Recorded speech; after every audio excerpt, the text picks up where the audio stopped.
આજે આપણે વાત કરીશું ક્લચની આવશ્યકતા વિશે, મતલબ કે આપણા વ્હીકલમાં જે પ્રકારના ક્લચ યુઝ કરીએ છીએ તો તે ક્લચ કયા પ્રકારના હોવા જોઈએ, તેની અંદર કઈ કઈ કેરેક્ટરિસ્ટિક્સ હોવી જોઈએ તેના વિશે જાણકારી મેળવીશું.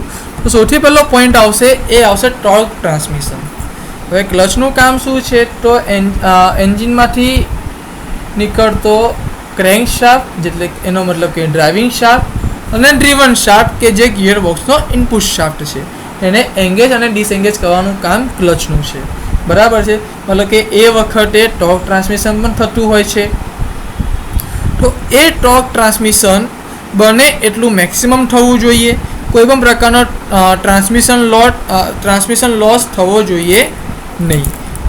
બીજો પોઈન્ટ આવશે એ છે આંચકા વગરનું જોડાણ, મતલબ કે જ્યારે પણ આપણે ક્લચને એંગેજ કે ડિસએંગેજ કરીએ છીએ, મતલબ કે ડ્રાઇવિંગ શાફ્ટ અને ડ્રીવન શાફ્ટને એકબીજા જોડે જ્યારે એંગેજ અને ડિસએંગેજ કરતા હોઈએ છીએ ત્યારે કોઈ પણ પ્રકારનો ઝાટકો અથવા તો શોક અથવા તો આંચકો લાગવો જોઈએ નહીં.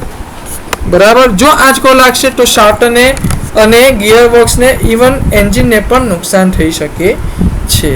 એટલે કોઈ પણ પ્રકારના શોક અથવા આંચકા વગર જોડાણ કરવાનું કામ ક્લચનું હોય છે, મતલબ કે ક્લચ એવી રીતે જોડાણ કરતો હોવો જોઈએ. ત્રીજો પોઈન્ટ આવશે એ છે હીટ ડિસિપેશન, જેને આપણે ગુજરાતીમાં ગરમીનું વિસર્જન, ગરમીને દૂર કરવી પણ કહી શકીએ છીએ. હવે જોવા જઈએ તો જ્યારે આગળના વિડીયોઝમાં આપણે ડેમો જોયો એ પ્રમાણે ક્લચમાં જે ડ્રાઇવિંગ શાફ્ટ અને ડ્રીવન શાફ્ટ જે છે એ એકબીજાની જોડે ફ્રિક્શનલી અટેચ હોઈ શકે છે, ઘર્ષણને કારણે અટેચ હોઈ શકે છે. હવે જ્યાં આગળ ઘર્ષણ હોય ત્યાં આગળ ગરમી ઉત્પન્ન થતી હોય છે. બરાબર, તો જ્યારે પણ ક્લચ વર્કિંગ કન્ડિશનમાં હોય, કાર્ય કરતો હોય, તો એ દરમિયાન ગરમી ઉત્પન્ન થવી પણ સ્વાભાવિક છે. તો ક્લચ એવો હોવો જોઈએ કે જેથી કરીને તેની અંદર ઉત્પન્ન થતી ગરમી બને એટલી વધારે દૂર થઈ જાય, મતલબ કે ગરમીનો બને એટલો મોટો જથ્થો દૂર કરવામાં સક્ષમ હોવો જોઈએ કે જેથી કરીને ક્લચની અંદર હીટ જનરેટ ના થાય અને ઇઝીલી વર્ક કરી શકાય. નેક્સ્ટ પોઈન્ટ આવશે એ છે ગતિશીલ સંતુલન, મતલબ કે ડાયનેમિક બેલેન્સિંગ. જ્યારે બેલેન્સિંગની વાત આવે છે તો તેની અંદર ગતિમાન પદાર્થની વચ્ચે ડાયનેમિક બેલેન્સિંગ, મતલબ કે ગતિશીલ સંતુલન પ્રોપર હોવું જરૂરી છે. હવે આપણને ખબર છે કે ક્લચની અંદર કોઈ પણ એક શાફ્ટ, મતલબ કે ડ્રાઇવિંગ શાફ્ટ જે છે એ કન્ટિન્યુઅસલી મોશનમાં રહેશે. બરાબર છે, તો તેના લીધે તે ગતિશીલ સંતુલન, મતલબ કે તેનું પ્રોપર ડાયનેમિક બેલેન્સિંગ થયેલું હોવું જોઈએ.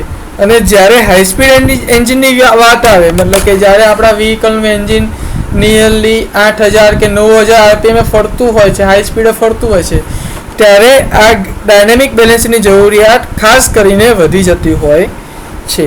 એટલે કે આપણા વ્હીકલની અંદર રહેલો ક્લચનું જે બેલેન્સિંગ જે છે, મતલબ કે જે ડાયનેમિક બેલેન્સિંગ જે છે એ પ્રોપરલી થયેલું હોવું જોઈએ. આગળનો પોઈન્ટ આવશે એ છે કદ, ક્લચના સાઇઝની વિશે. એ ક્લચની સાઇઝ કેવી હોવી જોઈએ? તો જેમ આપણે જોઈએ એ પ્રમાણે આપણે વ્હીકલને બને એટલા કોમ્પેક્ટ સાઇઝની અંદર બનાવીને બને એટલી વધારે સ્પેસ હ્યુમન કમ્ફર્ટને આપણે આપવા માંગતા હોઈએ છીએ. તો એ જ રીતે જોવા જઈએ તો ક્લચની સાઇઝ, ક્લચનું કદ શક્ય એટલું નાનું હોવું જોઈએ કે જેથી કરીને તે બને એટલી ઓછી જગ્યા રોકે. બરાબર છે, તો કદ એ બને એટલું નાનું હોવું જોઈએ. એના પછી આવશે વાઇબ્રેશન ડેમ્પિંગ. હવે જ્યાં આગળ રોટેટિંગ પાર્ટ્સ આવશે ત્યાં આગળ વાઇબ્રેશન થવાની શક્યતા વધી જતી હોય છે. બરાબર છે, એટલે કે ક્લચની અંદર વાઇબ્રેશન થવાની શક્યતા હોય છે. તો ક્લચ કેવું હોવું જોઈએ તો તેની અંદર રહેલા વાઇબ્રેશનને શક્ય એટલું દૂર કરતું હોવું જોઈએ. અને જ્યારે પાવર ટ્રાન્સમિશન થતું હોય છે અથવા તો કહીએ ટોર્ક ટ્રાન્સમિશન થતું હોય છે તો એ વખતે વાઇબ્રેશનના કારણે અથવા અન્ય કારણોસર એંગેજ કે ડિસએંગેજ કરતી વખતે જેટલા પણ નોઇઝ અથવા તો અવાજ જનરેટ થતા હોય છે તેને શક્ય એટલા દૂર કરી શકીએ તેવો ક્લચ હોવો જોઈએ. ત્યારબાદ આવશે જડતા, કે જેને આપણે ઇનર્શિયા પણ કહી શકાય છે. જ્યારે ફરતા ભાગોની વાત આવે ત્યારે જડત્વ એટલે કે જડતા અથવા તો કહીએ ઇનર્શિયા એ મહત્વનો ભાગ ભજવે છે. જો જડતા વધારે હશે તો જે પાવર લોસ જે છે, ટોર્ક ટ્રાન્સમિશનનો જે લોસ જે છે, આપણે જે પહેલો પોઈન્ટ જોયો તે લોસ વધી જશે. એટલે કે જો આપણે ક્લચનો પૂરેપૂરો ઉપયોગ કરવો હોય, પૂરેપૂરી કાર્યદક્ષતાથી પૂરેપૂરી એફિશિયન્ટલી આપણે ક્લચનો યુઝ કરવો હોય તો તેની જડત્વ અથવા જડતા અથવા તો ઇનર્શિયા બને એટલી ન્યૂનતમ હોવી જોઈએ. જો જડતા વધારે હશે તો પાવર લોસ વધારે રહેશે. લાસ્ટ પોઈન્ટ છે એ છે કાર્ય વખતે સરળતા એટલે કે ઇઝ ઓફ ઓપરેશન.